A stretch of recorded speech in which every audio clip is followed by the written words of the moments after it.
Chris, your thoughts on representation?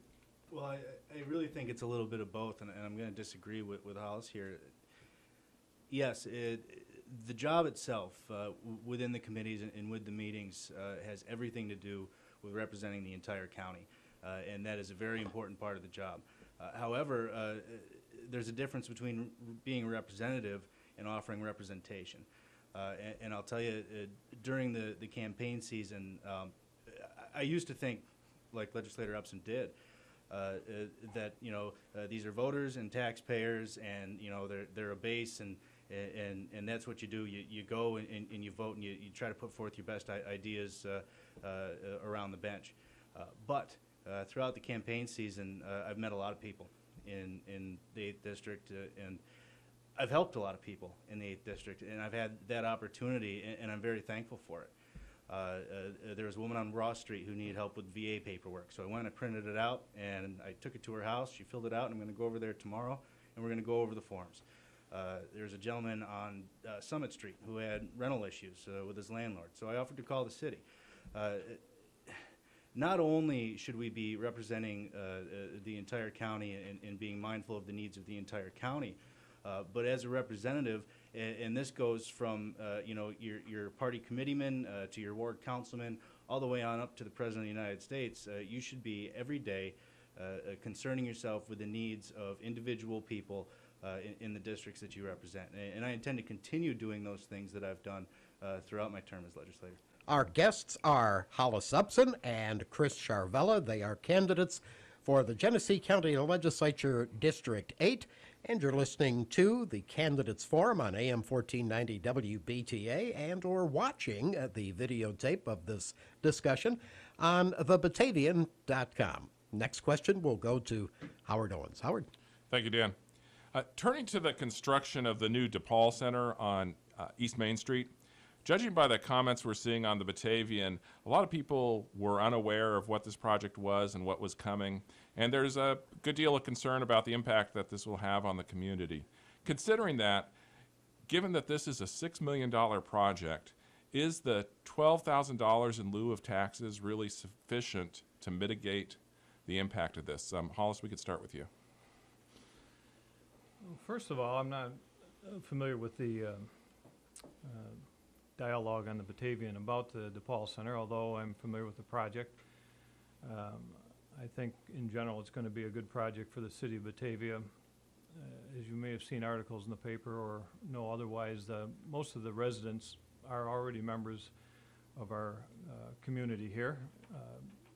To have a safe, consolidated place is probably going to work out pretty well for them in terms of their shared support and the abilities to have a community that they can operate in. The apartments are independent.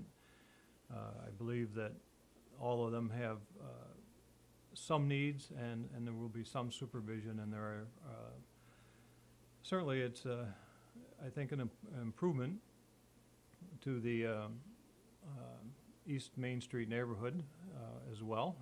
I don't think that there will be any great cause for concern, and I think that the tax-paying nature of the project will ultimately make it a viable member of our community. Okay, Chris? With regard to the actual nature of the question, whether the $12,000, the payment in lieu of taxes, the pilot is enough. From what I understand, I have seen some of the traffic today on your website. From what I understand, there was some difficulty in selling the property to begin with. So absolutely, and for the level of service that this is going to provide members of our community, I think that pilot payment certainly would be enough. I think Hollis would tell you, as a member of the Human Services Committee, and judging by the traffic on your website, what may need to happen, because some people are concerned about the folks that are going to be living there, and you say mental illness, and immediately some alarms will go off with folks. So I think education for folks in the neighborhood would be a good idea, letting them know that these are well-functioning and supervised individuals who therapeutically it would be beneficial to them to live independently, but also within their own community, and there will be supervision, and absolutely, as far as the aesthetics of the building, I thought it was a great improvement to the neighborhood. The Batavia City School District has put forth a proposal to build new athletic fields at the end of North Street in the city. Now, this is obviously not a county legislature issue yet, but it could be, because part of the funding scheme that the city school system has put forth would require the county, as one of the municipalities, to apply for a grant. Should it go that far, should it get to the point where the county legislature is asked to approve a grant as part of the funding scheme, Hollis, would you support it? And Chris, if elected, would you?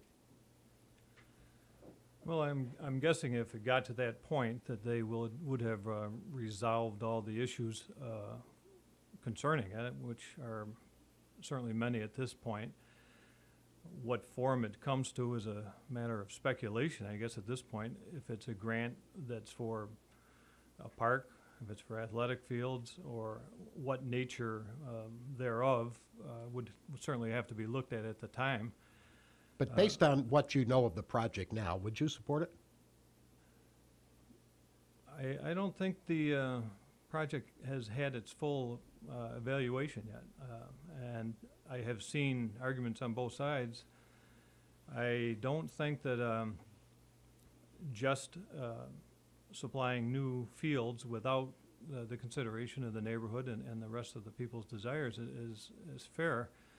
And the full impact of a project like that, regardless of where grant funding and other funds come, needs to be known. And certainly down the line, is the school district going to be responsible for it? Will it ultimately become a city-owned project or a park? Things like that. And I don't believe that those details have been worked out, and I think it's still very much in flux. If it came to something that was acceptable to the school district and the neighborhood, and it was a matter of grant funding, then looking at it, of course, at that time, I might be in favor of it. I would look at it closely then. Sometimes just accepting grant money because it's out there is not always the best way, because there are implications down the line of maintenance and whatnot afterwards. So. And Chris, your thoughts on the North Street project? Well, I think the folks in the first ward have made their opinion known on the matter. But what I would like to see is it put to referendum. It would be a park or a sports complex or whatever the case may be that would be used by the entire city in visiting sports groups or tourists or what have you. I think Hollis is right. There's a lot of detail work to be done here. The city master plan does call for green space in the first ward. Now, green space can mean a lot of different things. It can mean a public park. It can mean a sports complex. So I think what needs to happen is the folks of Batavia as a whole need to make their voice heard. And I think referendum would be the best way to do that. And you could really have you could really see how the whole city stands on it. And if it's a sports complex, then it's a sports complex. Once the folks in the city decide what they want, if it's nothing, it's nothing. If it's a sports complex, it's a sports complex. Then I think the legislature would be it would be necessary for the legislature to follow along and apply for that grant funding. Our time is gone, and it went by all too quickly, and I want to thank Hollis Upson and Chris Charvella, who are running for County Legislative District 8, that's Wards 2 and 3 in the city. Gentlemen, thanks very much for being with us. Best of luck to you in the campaign. Here we go.